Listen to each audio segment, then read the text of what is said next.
Hello everyone, and I just got back from, you can see it on my wrist here, Power Trip out in the desert in Indio, California. It was a huge heavy metal hard rock festival that had 3 days of just absolutely stunning music and 3 days of absolutely mind-numbingly dumb decisions by the promoter, Golden Voice, and the people behind Power Trip. So, if you can look at the schedule, the set lists for this, Iron Maiden started it off on Friday and then Guns N' Roses after them.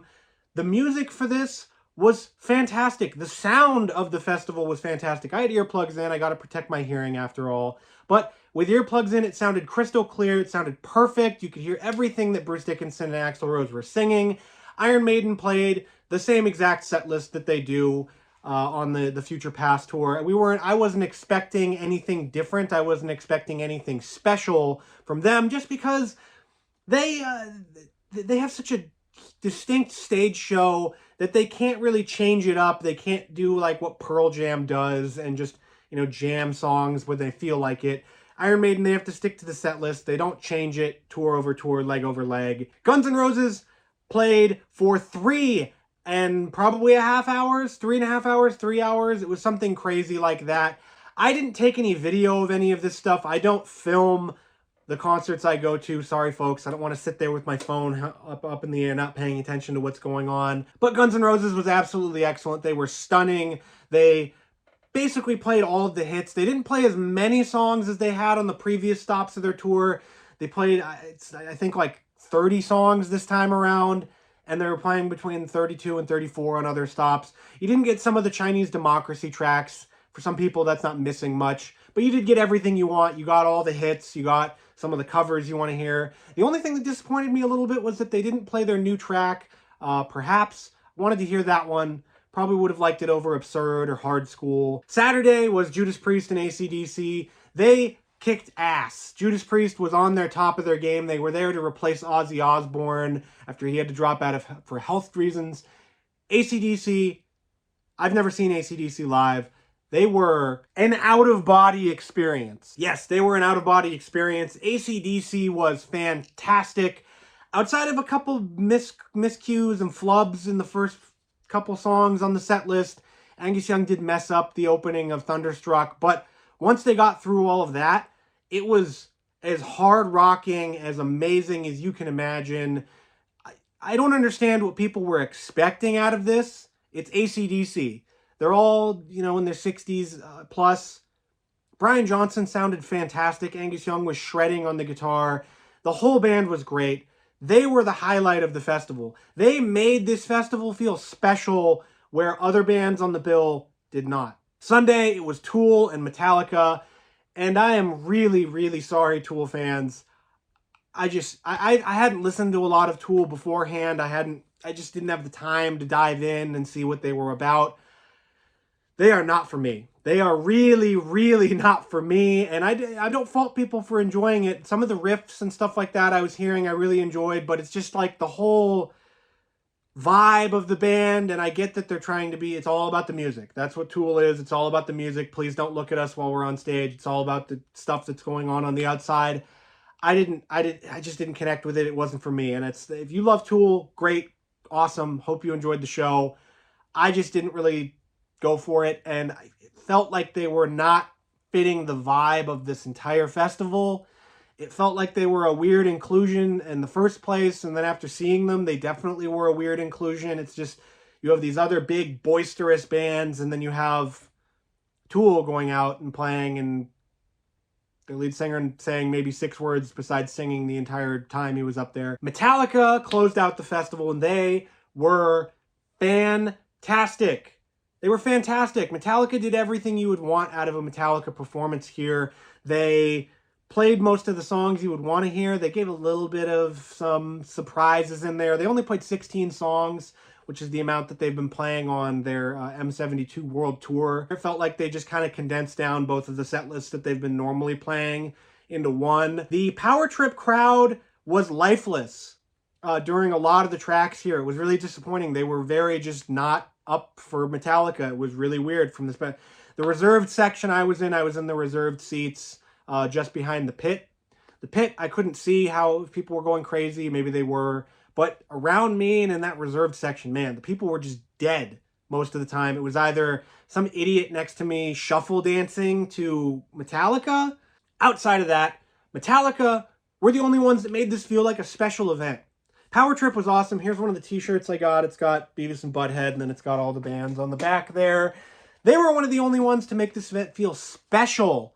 Iron Maiden might have, okay, Bruce Dickinson said Scream for Me and Dio, all that. It felt like another tour date for them. Guns N' Roses, very much so, felt like another tour date. It didn't feel like a special performance that they were there with all these other bands. And I know Iron Maiden and Guns N' Roses don't like each other. I know Guns N' Roses and Metallica have not liked each other in the past. But no one besides Judas Priest and Metallica really went out of their way to be like, hey, cool, this is super awesome that we have all these bands in one place for one weekend for all of you heavy metal fans. You can see some of the pictures here of the sheer amount of humanity that was in Indio this weekend. And it's just disappointing. It's just disappointing that the bands didn't come out and celebrate that, hey, this is a huge occasion for heavy metal, for hard rock. AC/DC felt like the only sort of special attraction, but that's because they haven't played since 2016. Metallica, even the set list they picked, it felt like another tour date. And I know this was a very casual audience. People were in line to get merchandise while Iron Maiden was playing. People were not paying attention. People were on their phones and all that stuff. And I know it's not the average heavy metal show you go to where everybody's sort of in tune. It just felt very casual, and it felt very disappointing that the crowd wasn't really into it, that the bands weren't making it feel more special. And also on top of that, Golden Voice, you suck. Golden Voice is terrible. The people who did Power Trip are terrible. One, Golden Voice does Coachella. They know how hot it gets there. It was about 102 to 105 degrees every single day of the festival during the day. And if you wanted to go pick up a shuttle pass, which they very well could have just emailed to you. They emailed a confirmation that you paid for a shuttle pass. You had to go to Will Call, which was 15 minutes away, and wait in a line that was an hour and a half long in the sun.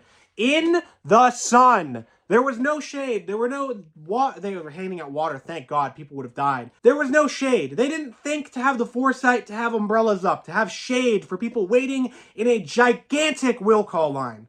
So, that's the number one thing. Golden Voice sucks. The people who put on Power Trip, you needed to do better than this. 2, the lines for either upgrading your wristbands. If there was a problem with your wristband, that you needed to scan this thing to get in anywhere, and the lines, they had 3 booths for people that had issues with anything. Customer service, you went to the info booth, they said go to there. There were 3 booths. Guess how many people were working at these booths? There were 6 people working at these booths. If you got in line to try to upgrade your wristband, say you went to general admission and you wanted to get into the pit, you had to pay $800. But guess what?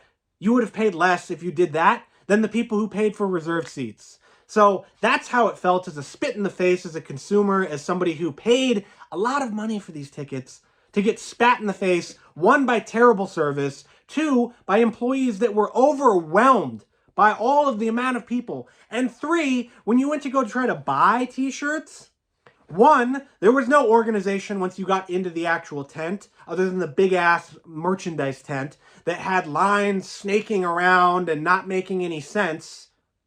Once you got into the tent, it was just a rush. It was a mad rush for people to try to grab their t-shirts.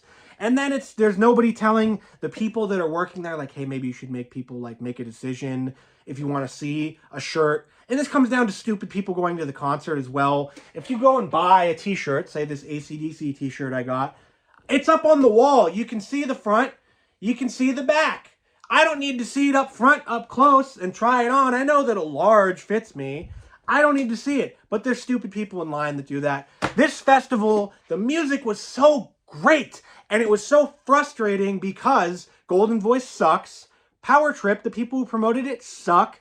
And they didn't make it feel special. There was nothing special about this if you had already seen Guns N' Roses on their tour. If you had seen Iron Maiden on their tour. If you'd seen Metallica on their tour. You haven't seen Judas Priest this year because they haven't played. If you'd seen Tool, there was nothing special about this concert whatsoever then, other than the bands being there at the time. And that's the most frustrating thing, is that it was billed as this massive heavy metal festival, and it was really nothing better than Aftershock, which was up in Northern California, where you could have gone and seen Metallica and you could have gone and seen Guns N' Roses. That was my experience at Power Trip. Did you go to Power Trip? Let me know in the comments what you did. If I was going to give it each band a grade, Iron Maiden would get an A, Guns N' Roses would get an A, Judas Priest would get a B+, because they were very safe with their set list choices.